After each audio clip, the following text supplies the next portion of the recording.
माननीय श्री नरेंद्र मोदी जी से उनके उद्बोधन के लिए प्रार्थना।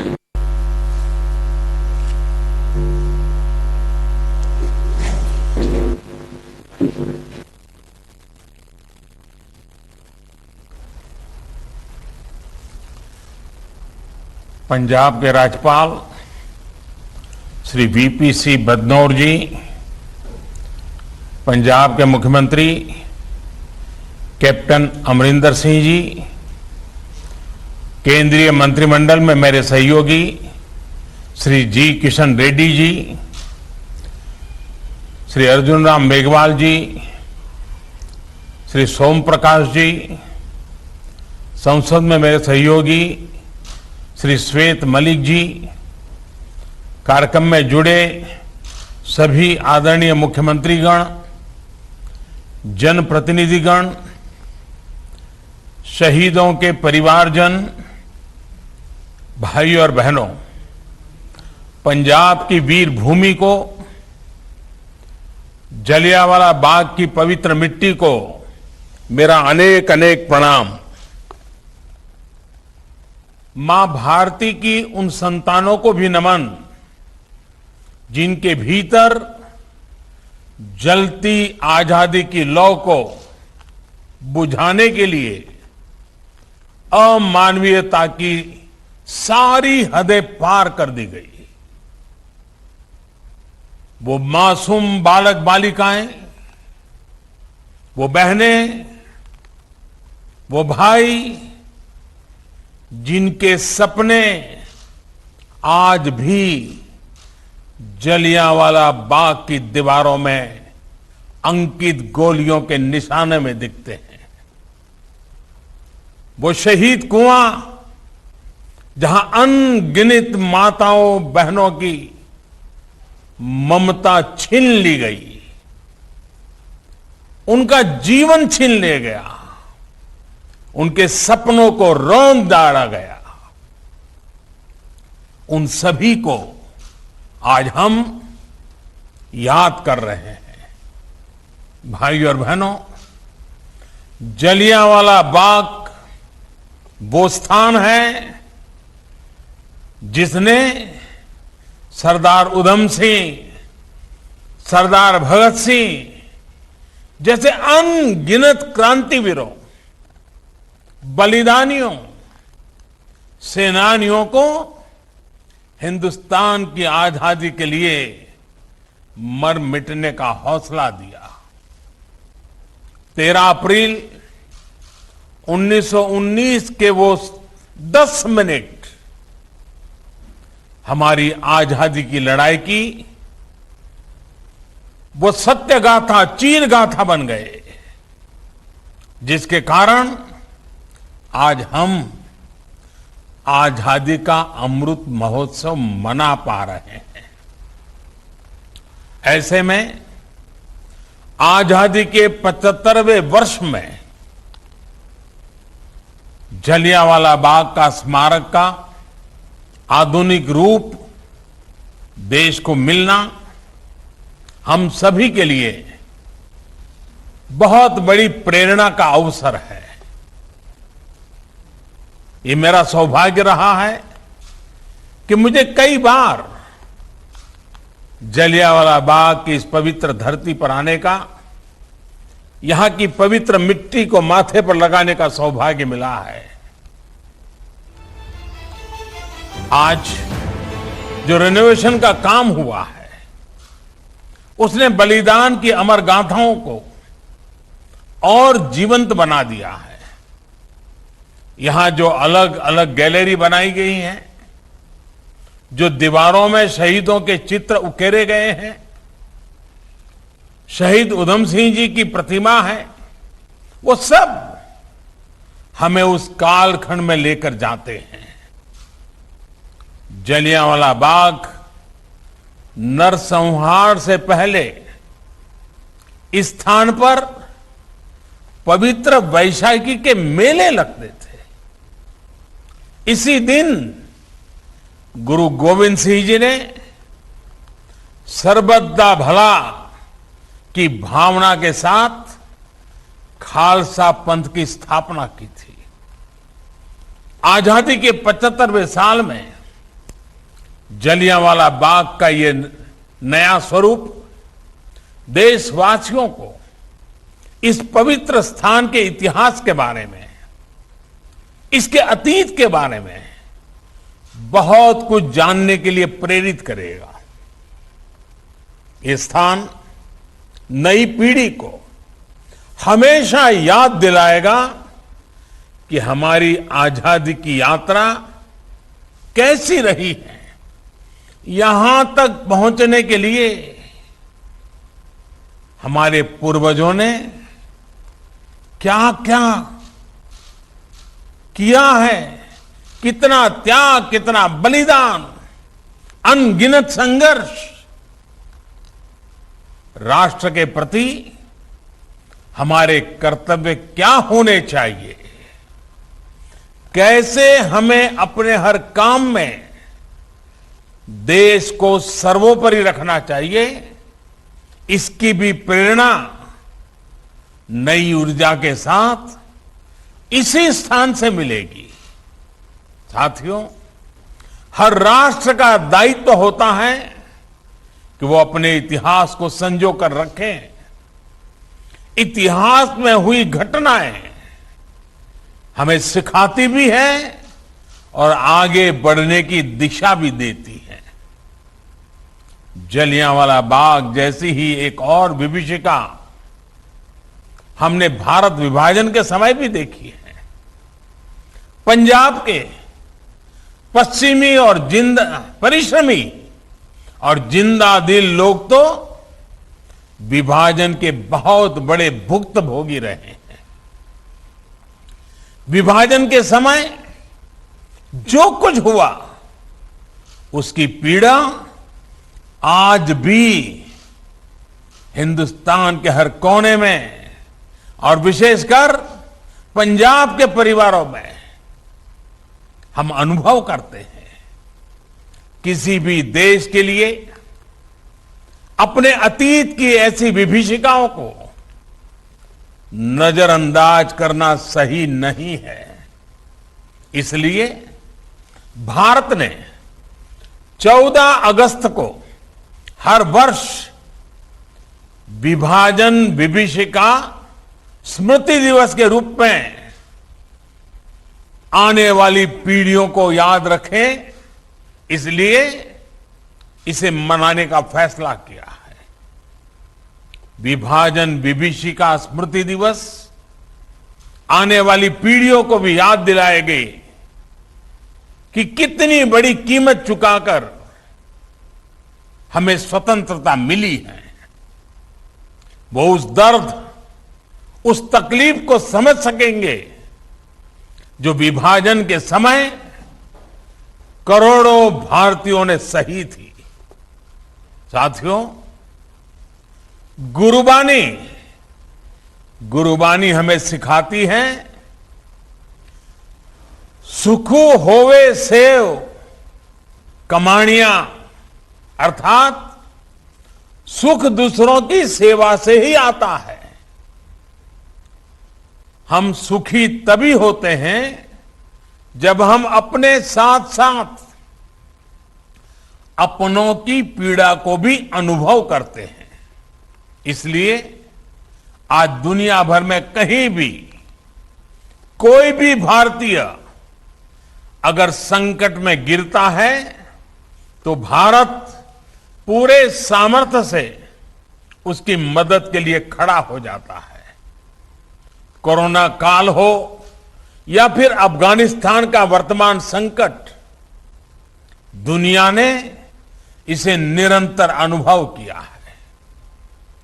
ऑपरेशन देवी शक्ति के तहत अफगानिस्तान से सैकड़ों साथियों को भारत लाया जा रहा है। चुनौतियां बहुत हैं, हालात मुश्किल है, लेकिन गुरु कृपा भी हम पर बनी हुई है। हम लोगों के साथ पवित्र गुरु ग्रंथ साहब के स्वरूप को भी शीर्ष पर रखकर भारत लाए हैं। साथियों, बीते वर्षों में देश ने अपनी इस जिम्मेदारी को निभाने के लिए जी जान से प्रयास किया है। मानवता की जो सीख हमें गुरुओं ने दी थी, उसे सामने रखकर देश ने ऐसी परिस्थितियों से सताए हुए अपने लोगों के लिए नए कानून भी बनाए हैं। साथियों, आज जिस प्रकार की वैश्विक परिस्थितियां बन रही है, उससे हमें यह एहसास भी होता है कि एक भारत श्रेष्ठ भारत के क्या मायने होते हैं। ये घटनाएं हमें याद दिलाती हैं कि राष्ट्र के रूप में हर स्तर पर आत्मनिर्भरता और आत्मविश्वास क्यों जरूरी है, कितना जरूरी है। इसलिए आज जब हम आजादी के 75 साल मना रहे हैं, तो यह आवश्यक है कि हम अपने राष्ट्र की बुनियाद को मजबूत करें, उस पर गर्व करें। आजादी का अमृत महोत्सव आज इसी संकल्प को लेकर के आगे बढ़ रहा है। अमृत महोत्सव में आज गांव गांव में सेनानियों को याद किया जा रहा है, उनको सम्मानित किया जा रहा है। देश में जहां भी आजादी की लड़ाई के महत्वपूर्ण पड़ाव है, उनको सामने लाने के लिए एक समर्पित सोच के साथ प्रयास हो रहे हैं। देश के राष्ट्र नायकों से जुड़े स्थानों को आज संरक्षित करने के साथ ही वहां नए आयाम भी जोड़े जा रहे हैं। जलियांवाला बाग की तरह ही आजादी से जुड़े दूसरे राष्ट्रीय स्मारकों का भी नवीनीकरण जारी है। इलाहाबाद म्यूजियम में 1857 से लेकर 1947 की हर क्रांति को प्रदर्शित करने वाली देश की पहली इंटरैक्टिव गैलरी, इसका निर्माण जल्द ही पूरा हो जाएगा। क्रांतिवीर चंद्रशेखर आजाद को समर्पित यह आजाद गैलरी सशस्त्र क्रांति से जुड़े वहां उस समय के दस्तावेज, कुछ चीजें, उसका भी एक डिजिटल अनुभव देगी। इसी प्रकार कोलकाता में विप्लवी भारत गैलरी के में भी क्रांति के चिन्हों को भावी पीढ़ी के लिए आधुनिक तकनीक के माध्यम से आकर्षक बनाया जा रहा है। इससे पहले सरकार द्वारा आजाद हिंद फौज के योगदान को भी इतिहास के पिछले पन्नों से निकालकर सामने लाने का प्रयास किया गया है। अंडमान में जहां नेताजी ने पहली बार तिरंगा फहराया, उस स्थान को भी नई पहचान दी गई है। साथ ही अंडमान के द्वीपों का नाम भी स्वतंत्रता संग्राम के लिए समर्पित किया गया है। भाइयों और बहनों, आजादी के महायज्ञ में हमारे आदिवासी नई पहचान दी गई है। साथ ही अंडमान के द्वीपों का नाम भी स्वतंत्रता संग्राम के लिए समर्पित किया गया है। भाइयों और बहनों, आजादी के महायज्ञ में हमारे आदिवासी समाज का बहुत बड़ा योगदान है। जनजातीय समूहों ने त्याग और बलिदान की अमर गाथाएं आज भी हमें प्रेरणा देती है। इतिहास की किताबों में इसको भी उतना स्थान नहीं मिला जितना उनको मिलना चाहिए था, जिसके वो हकदार थे। देश के 9 राज्यों में इस समय आदिवासी स्वतंत्रता सेनानियों और उनके संघर्ष को दिखाने वाले म्यूजियम पर भी काम चल रहा है। साथियों, देश की ये भी आकांक्षा थी कि सर्वोच्च बलिदान देने वाले हमारे सैनिकों के लिए राष्ट्रीय स्मारक होना चाहिए। मुझे संतोष है कि नेशनल वॉर मेमोरियल आज के युवाओं में राष्ट्र रक्षा और देश के लिए अपना सब कुछ न्यौछावर कर देने की भावना जगा रहे हैं। देश को सुरक्षित रखने के लिए पंजाब सहित देश के कोने कोने को जो हमारे वीर सैनिक शहीद हुए हैं, आज उनको उचित स्थान और उचित सम्मान मिला है। इसी प्रकार हमारे पुलिस बेड़े के लोग, हमारे जो पुलिस के जवान हैं, जो हमारे अर्धसैनिक बल हैं, उनके लिए भी आजादी के इतने दशकों तक देश में कोई राष्ट्रीय स्मारक नहीं था। आज पुलिस और अर्धसैनिक बलों को समर्पित राष्ट्रीय स्मारक भी देश की नई पीढ़ी को प्रेरित कर रहा है। साथियों, पंजाब में तो शायद ही ऐसा कोई गांव, ऐसी कोई गली है जहां शौर्य और सुरवीरता की गाथा न हो। गुरुओं के बताए रास्ते पर चलते हुए पंजाब के बेटे बेटियां मां भारती की तरफ टेढ़ी नजर रखने वालों के सामने चट्टान बनकर खड़े हो जाते हैं। हमारी ये धरोहर और समृद्ध हो, इसके लिए निरंतर प्रयास किए जा रहे हैं। गुरु नानक देव जी का 550वां प्रकाशोत्सव हो, गुरु गोविंद सिंह जी का 350वां प्रकाशोत्सव हो, या फिर गुरु तेग बहादुर जी का 400वां प्रकाशोत्सव हो, ये सभी पड़ाव सौभाग्य से बीते 7 सालों में ही आए हैं। केंद्र सरकार ने प्रयास किया है कि देश में ही नहीं बल्कि पूरी दुनिया में इन पावन पर्वों के माध्यम से हमारे गुरुओं की सीख का विस्तार हो। अपनी समृद्ध धरोहर को भावी पीढ़ियों तक पहुंचाने के लिए काम लगातार जारी है। सुल्तानपुर लोधी को हेरिटेज टाउन बनाने का काम हो, करतारपुर कॉरिडोर का निर्माण हो, ये इसी प्रयास का हिस्सा है। पंजाब की दुनिया के अलग अलग देशों से एयर कनेक्टिविटी हो, या फिर देश भर में जो हमारे गुरुस्थान है उनकी कनेक्टिविटी हो, उसको सशक्त किया गया है। स्वदेश दर्शन योजना के तहत आनंदपुर साहिब, फतेहगढ़ साहिब, फिरोजपुर, अमृतसर, कटखड़ कलां, कलानौर, पटियाला हेरिटेज सर्किट को विकसित किया जा रहा है।